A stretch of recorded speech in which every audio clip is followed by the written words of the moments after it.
Chess can be super intimidating to beginners, but it really doesn't have to be. This video will teach you a great starting point, a great way to win chess games with a simple checkmate that all beginners must learn. Now, it might seem counterintuitive to start by learning how to end the game instead of how to open it, but knowing where you're going is going to help you a ton, knowing what you're actually trying to get to in the end. And what that is checkmate.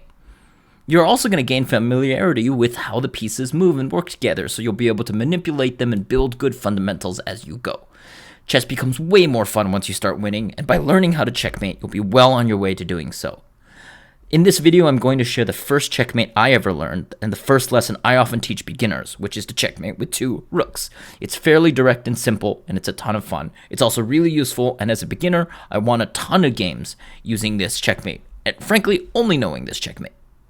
Let's take a look at this solitary white king. It's on the edge of the board, right? So that means it can only go one way, either along the edge, like this, or toward the center of the board, like this. It can't do anything else. It can't go off the edge of the board.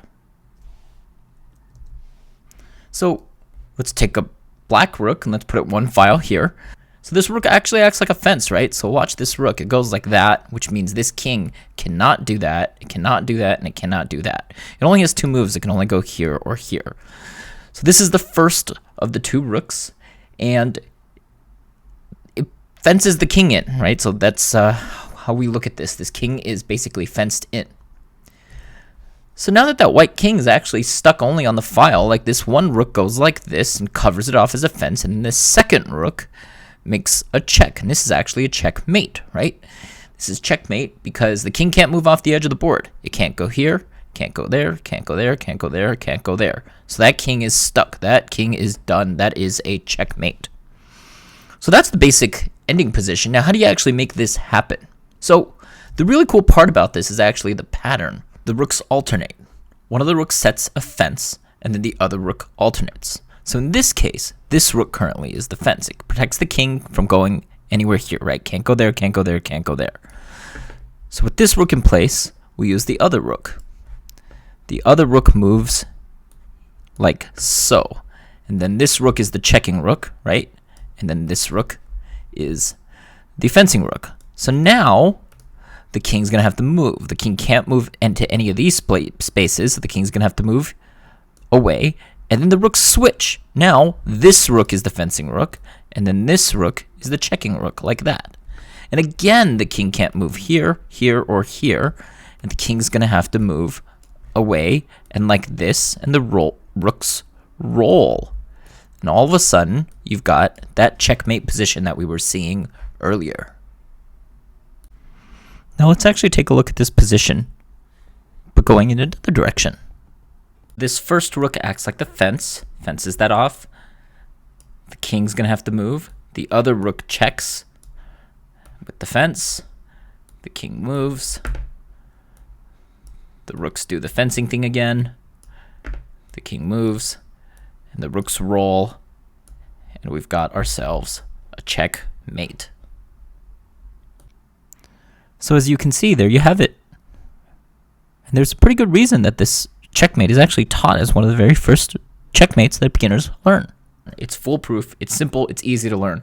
It also comes up a ton in positions. I've played this in so many different games. Make sure to set that fence, start rolling, and you'll be on your way to rolling checkmate in no time.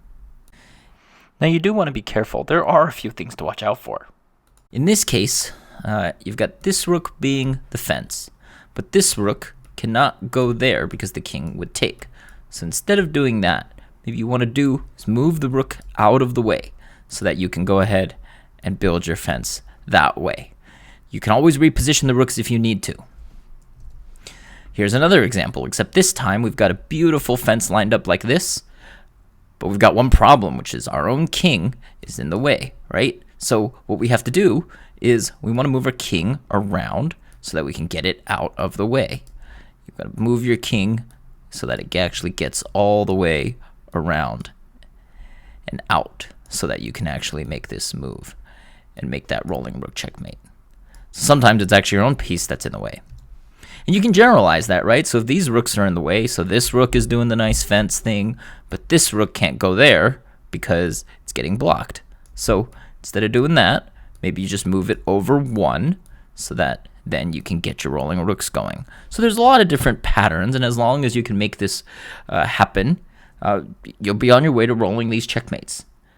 Now, what's interesting is it actually doesn't even matter which way you roll the rooks, right? So, for example, you could set the fence in all 4 directions and roll that opposing king to any of the 4 sides of the board. So watch. Here's the first way you could do it. You could move that rook there, set that beautiful fence, right? You could also move it here, set this beautiful fence. You could also move it here, set this beautiful fence, or you could move that rook here and set this beautiful fence. Now, some of these obviously are closer to the edge of the board, so there's going to be some variation, but you can set the fence any which way as long as you get that king rolling, one of the rooks checking, one of the rooks being the fence, and rotating those back and forth. You're going to be on your way to rolling those rooks. And so once you got that pattern down, you can realize you can actually do this with a queen, because a queen can do everything a rook can do and some more, right? So here, check this out. You can use the queen to actually set the fence. Here you got the queen setting the fence, and then you've got the rook rolling. And then you can roll the queen with the rook as if this were its own item. So you could actually just go ahead and do that. You could even do it with 2 queens if you really wanted to. There's probably faster ways, but we'll get to that later. So we'll set the fence this way. And if the king moves, just keep setting the fence. You don't have to make it check every time, right? So you can do that, you can do that, and then all of a sudden you have your checkmate. So there you have it. That is how to do the rolling rooks 2 rooks checkmate. So you can actually try this yourself. It's pretty simple. Get 2 rooks, put them on a board with an opposing king, and practice. After a few tries, this is going to feel supernatural, and you'll have learned one of the most simplest and most important fundamental building blocks. And the next time you play, you may find yourself in a situation as a beginner to do this checkmate and win some real solid games. I always recommend doing this on a physical board, but there are many online trainers you can use. To start, I recommend something like the Lichess or Lichess editor, Lichess. I'll put a link in the description below to practice all these positions I've shown above. There are also a lot of training modules on sites like chess.com, which have positions like this that you can practice. Within about 15 to 30 minutes, you'll have picked up this pattern, figured out how to make these rooks work, and you'll start recognizing and implementing this pattern in the game. This is a very common position that many games end with. Thank you so much for tuning in. I'm pretty new to YouTube, but I wanted to start uploading some videos to help my friends who are learning chess.